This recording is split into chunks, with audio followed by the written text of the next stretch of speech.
Chapter 22 The Country of the Quadlings.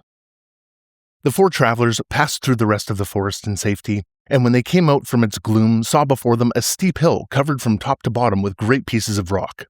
"This will be a hard climb," said the Scarecrow, "but we must get over the hill nevertheless."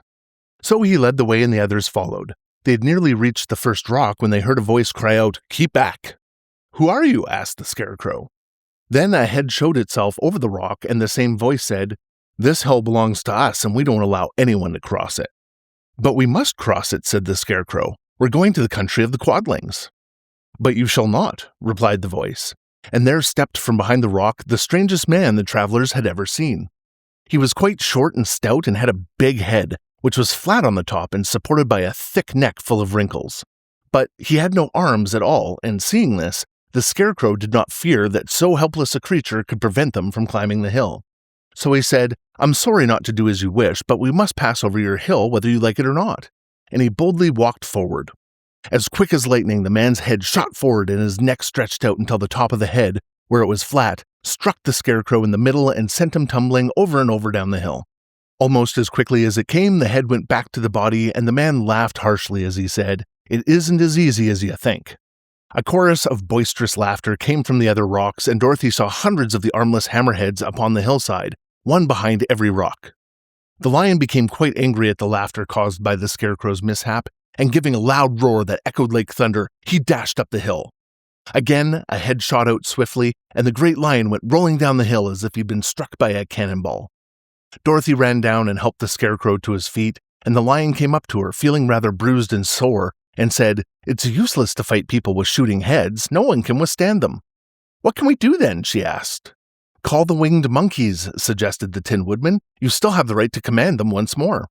"Very well," she answered, and putting on the golden cap, she uttered the magic words. The monkeys were as prompt as ever, and in a few moments the entire band stood before her. "What are your commands?" inquired the King of the Monkeys, bowing low. "Carry us over the hill to the country of the Quadlings," answered the girl. "It shall be done," said the king. And at once the winged monkeys caught the four travelers and Toto in their arms and flew away with them. As they passed over the hill, the hammerheads yelled with vexation and shot their heads high in the air, but they could not reach the winged monkeys, which carried Dorothy and her comrades safely over the hill and set them down in the beautiful country of the Quadlings. "This is the last time you can summon us," said the leader to Dorothy. "So goodbye and good luck to you." "Goodbye and thank you very much," returned the girl, and the monkeys rose into the air and were out of sight in a twinkling. The country of the Quadlings seemed rich and happy. There was field upon field of ripening grain with well-paved roads running between, and pretty rippling brooks with strong bridges across them. The fences and houses and bridges were all painted bright red, just as they had been painted yellow in the country of the Winkies and blue in the country of the Munchkins.